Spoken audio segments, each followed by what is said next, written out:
Olá, tudo bem? Então nós vamos começar agora a nossa videoaula sobre função polinomial do primeiro grau e a primeira parte.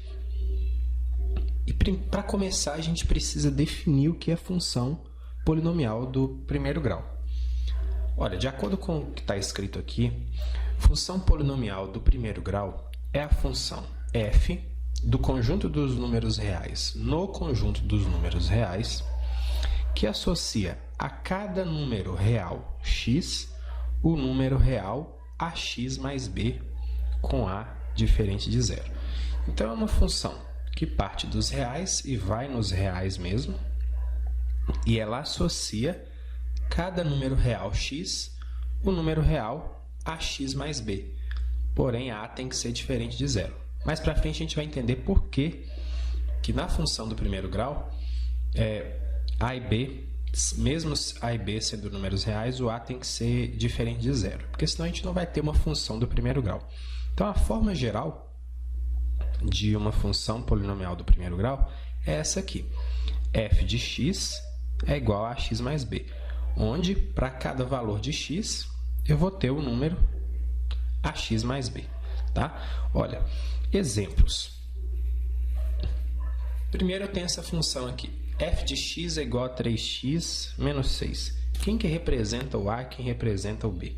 3 representa o a e menos 6 representa o b. O a é sempre aquele número que vai estar, vamos pensar assim, multiplicando o x, tá bom? É sempre o número que acompanha o x. E o b é aquele número que está sozinho, número independente. Nesse exemplo aqui, 9x menos 4 sétimos, 9 representa a e menos 4 sétimos representa b. Tá vendo? Nos dois exemplos, a e b são números reais e o a número diferente de zero. E eu tenho também esse exemplo aqui que parece que é uma função do primeiro grau, mas está faltando alguma coisa. É fácil identificar que o a é o 5, mas quem seria o b? Olha só, 5x é como se fosse 5x mais 0. Então, o b, nesse caso, é 0. Tá? Nesse caso aqui, só para ficar bem claro, b é menos 4 sétimos, tá bom? E nesse aqui, b é menos 6. Voltando para esse último aqui. Então, olha só, não existe essa de função do primeiro grau sem valor de b. Embora ele não apareça, nesse caso a gente sabe que ele vale 0. Tá joia? E agora a gente vai falar de algumas características importantes que a função do primeiro grau possui. A primeira delas é o seguinte: o domínio da função do primeiro grau é o conjunto dos números reais. Então, falou que é função do primeiro grau, o domínio, todos os números reais. Então, domínio de f, se f é uma função do primeiro grau, conjunto dos reais. A segunda característica, que é muito semelhante à primeira, nos diz o seguinte, que o conjunto imagem também é o conjunto dos números reais. Então, se a função f é uma função do primeiro grau, a imagem dessa função também é o conjunto dos números reais. Depois a gente vai ver isso com exemplos para ficar mais claro, tá bom? Terceira característica, e muito importante, é essa aqui. A representação gráfica de uma função do primeiro grau é uma reta. Então, sempre que você vir uma reta, um gráfico, pode ter certeza que aquilo ali está associando a uma função do primeiro grau. Característica número 4. O coeficiente a na função do primeiro grau, ele recebe um nome. Ele é chamado de coeficiente angular da reta. E, por isso, está relacionado à inclinação da reta. Então, a letrinha a que acompanha o x, lá na função f de x, ela é chamada de coeficiente angular. E ela está relacionada à inclinação da reta. Olha, aqui está um pouco teórico, mas depois a gente vai ver isso melhor com exemplos práticos, tá bom? Olha só. Como que esse coeficiente angular se relaciona com a inclinação da reta? Simples. Se a for um número maior do que zero, a função do primeiro grau é crescente. A gente depois vai ver como que é o gráfico de uma função crescente. Mas é importante saber que se a função é crescente, o coeficiente angular a é maior do que zero. E se a for menor do que zero, a função do primeiro grau ela vai ser uma função decrescente. Depois também a gente vai ver isso nos gráficos, nos exemplos, vai ficar mais claro. Então, coeficiente angular a, ok? Está relacionado à inclinação da reta. Se a for um número real maior do que zero, a função ela vai ser crescente. E se a for menor do que zero, a função ela é decrescente. Aí você pode se perguntar, e se a for igual a zero? Se a for igual a zero, a gente vai ter um caso particular que a gente vai ver já já como é. E já que a gente falou do coeficiente a, que é o coeficiente angular, nós vamos falar do coeficiente b. O coeficiente b ele é chamado de coeficiente linear da reta. É aquele número que aparece sozinho, tá? E ele representa a ordenada y, ordenada, tem que ser y mesmo, do ponto em que a reta intercepta o eixo OY. Quando a gente estiver vendo o gráfico de função, a gente vai retomar tudo isso aqui. Mas eu quero chamar bastante atenção. O coeficiente b, então, ele representa a ordenada, ou seja, representa a coordenada y do ponto em que a reta intercepta o eixo OY. Guarde isso. Muita gente pega o conceito de maneira equivocada e aí vai dizer que esse coeficiente b representa o ponto onde a reta intercepta o eixo OY. Na verdade, ele não representa o ponto. O ponto, no plano, a gente sabe que ele tem duas coordenadas, uma coordenada x e uma coordenada y. O coeficiente b ele representa a coordenada y desse ponto, tá bom? Em que a reta vai interceptar o eixo OY. Então, vamos fazer um resuminho básico disso que a gente falou aqui até agora.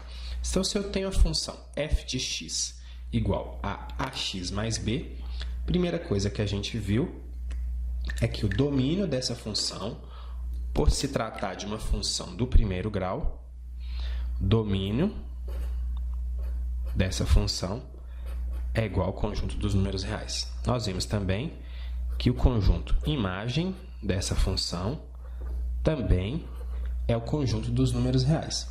Nós vimos que o gráfico, representação gráfica, vai ser uma reta. Isso a gente depois vai ver melhor quando a gente estiver fazendo gráficos.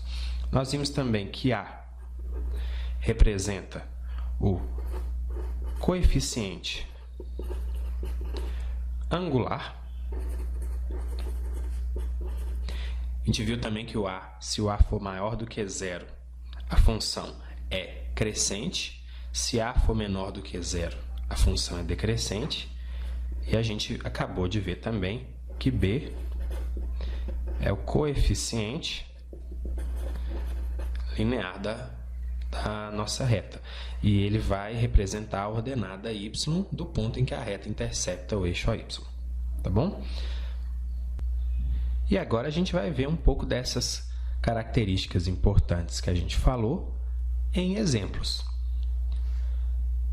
Dada essa função aqui, f de x é igual a 3x mais 5, o coeficiente angular A é 3, certo?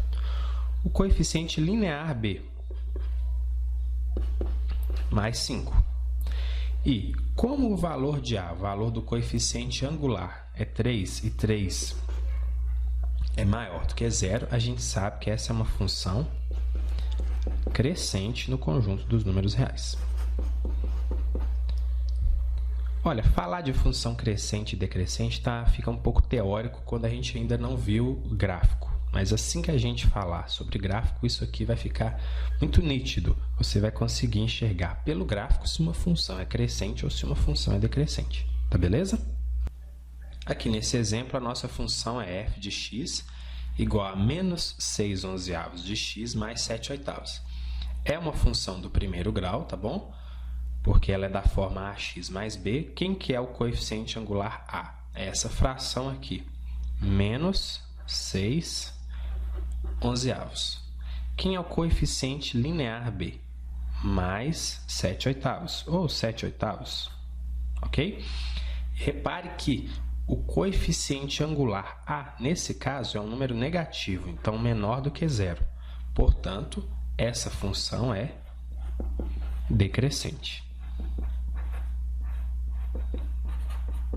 Ela vai ser decrescente nos reais.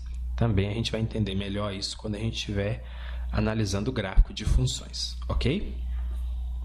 E aqui, alguns casos particulares. O primeiro caso é esse caso aqui, em que b é igual a zero. Quando b é igual a zero, a gente continua tendo uma função do primeiro grau, mas essa função do primeiro grau ela vai ser chamada de função linear. Porque se b é igual a zero, a função ela vai aparecer simplesmente assim, ó, f de x é igual a ax. O mais b não vai aparecer porque, no caso, b é zero. Aí aqui a gente tem exemplos de funções lineares. Ó, y é igual a 2x, y seria o f de x, né? Y é igual a menos 5 nonos de x e y é igual a x. Se você colocar um mais zero aqui, ó, você vai ver, né? Fica claro, uma função do primeiro grau. F de x é igual a ax mais b, em que b é igual a zero. Então, sempre que o b não aparecer, é porque o b é zero, né? Nesse caso, então a gente tem uma função linear, tá bom? E o segundo caso particular é o caso em que a é igual a zero. Gente, se a for igual a zero, a gente não vai ter mais uma função do primeiro grau. A função ela vai ser chamada de função constante. E ela é dessa forma aqui, f de x é igual a b. Você pode falar, mas por que não é uma função do primeiro grau? A forma geral de uma função do primeiro grau é essa aqui, f de x igual a ax mais b. Pela definição de função do primeiro grau, o valor de a tem que ser diferente de zero.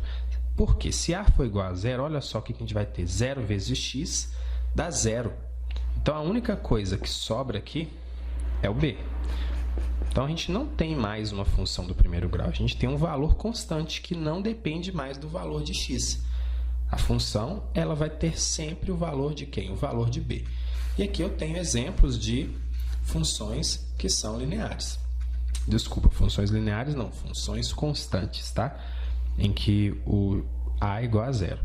Olha só, f de x é igual a menos 3, o b é menos 3, f de x é igual a raiz de 5, b é raiz de 5, f de x é igual a zero. Então, se o valor de a for zero, a gente não tem mais função do primeiro grau.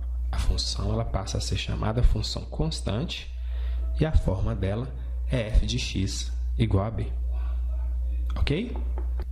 E agora nós vamos fazer mais algumas análises a partir de algumas funções expressas já aqui dessa forma, f de x igual a x mais b. Nesse caso, a função é f de x igual a 5x mais 1. De acordo com o que a gente viu, o coeficiente angular, que é o valor de a, certo? Nesse caso, é igual a 5. Por isso, a gente tem uma função crescente. A gente tem uma função crescente porque o valor de a é maior do que zero. Nesse caso, é 5. O coeficiente linear vai ser o número 1, mais 1, tá? Então, quando a gente estiver vendo o estudo de gráficos, a gente vai ver que a reta ela vai interceptar o eixo y na ordenada 1, onde o y vale 1. Ok? Bom, essa aqui é uma análise tranquila. Repare que essa função ela não é uma função linear, porque o valor de b não é igual a zero, o valor de b é 1. E essa também não é uma função constante, porque a é diferente de zero, tá bom? A partir dessa função mesmo, eu quero fazer esse cálculo aqui. Eu quero calcular f de 2 e f de menos 5. Vamos só lembrar qual é a função aqui, para a gente não se perder. F de x é igual a 5x mais 1. Então, eu quero calcular quem é f de 2 e quem é f de menos 5. Como assim?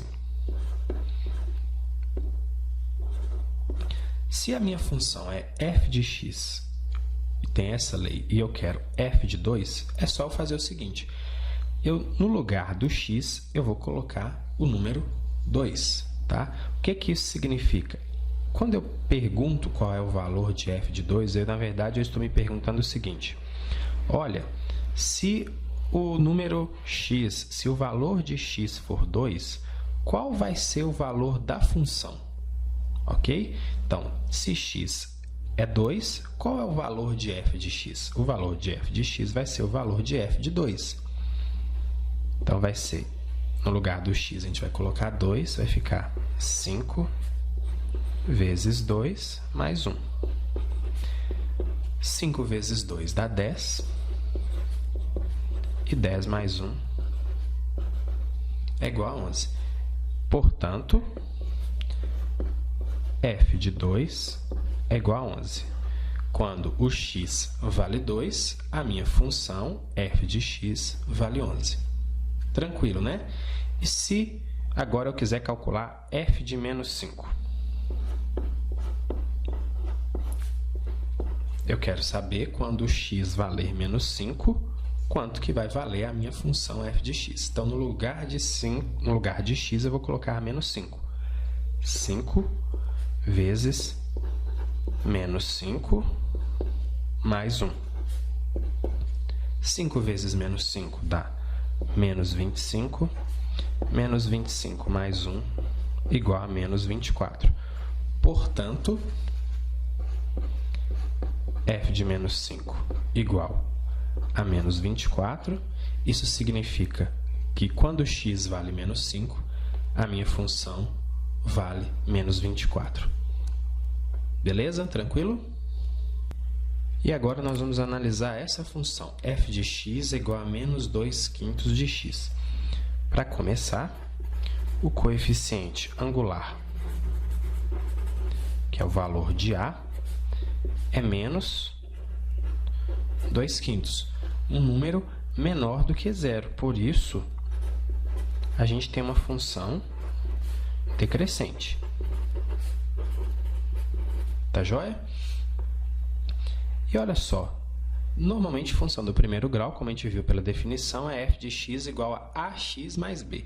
Como b não aparece aqui, e b é o coeficiente linear, o que a gente pode dizer? Que b é igual a zero. Então, a gente tem uma função do primeiro grau linear, porque b é igual a zero. Tá ok? E se eu quiser fazer continhas? Olha só, eu quero calcular o f de menos 3. O que é calcular f de menos 3? Se x valer menos 3, qual vai ser o valor da função? Como a minha função é menos 2/5 de x, então f de menos 3 vai ser menos 2/5 vezes, no lugar do x, eu vou colocar menos 3. Para a gente ter aqui uma multiplicação de frações, né? Menos vezes menos dá mais, então o resultado é positivo. 2 vezes 3, 6. 5 vezes 1, 5.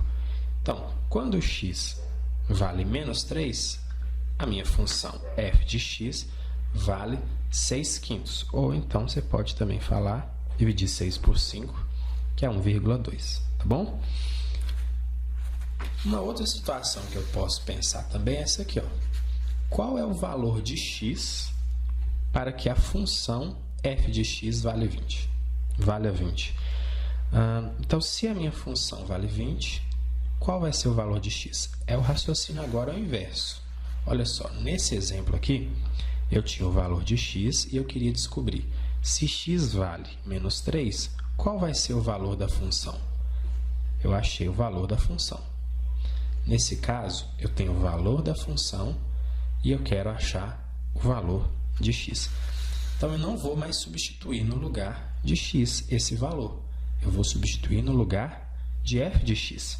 Se f de x é igual a menos 2/5 de x e está me dizendo que f de x é igual a 20, então isso aqui é igual a 20. Qual que é o meu objetivo, então? Resolver essa equação. Aí eu vou descobrir que se a função vale 20, qual vai ser o valor de x? Eu vou descobrir o valor dessa incógnita aqui. Então, vamos lá. Vou passar, menos 2/5 que está multiplicando, vai passar para o segundo membro, dividindo. Então, eu vou ter que x é igual a 20 vezes menos 5/2. Portanto, 20 vezes menos 5 dá menos 100. E aqui é 1, né? 1 vezes 2, 2. Portanto, menos 100 dividido por 2, menos 50. Então, em resposta ao que está sendo proposto aqui, qual é o valor de x para a função f de x igual a 20? Então, se a função vale 20, é porque o valor de x é menos 50. Também eu posso dizer o seguinte: se o valor de x for menos 50, o valor da função é 20. É como se eu tivesse isso aqui, ó. Se eu for calcular o f de menos 50, eu vou achar quanto? 20. Porque quando o x é menos 50, a função vale 20. Ok? Se você clicar nessa região, você se inscreverá em nosso canal de vídeos, receberá todas as atualizações e também vai contribuir para o crescimento do nosso canal. À direita da tela estão as redes sociais que participo, você pode me encontrar lá. E clicando nesse link aqui que aparece embaixo da tela, você vai ser direcionado para o nosso site, auladoguto.com.br. Um grande abraço para você, bom estudo e até a próxima videoaula. Tchau, tchau!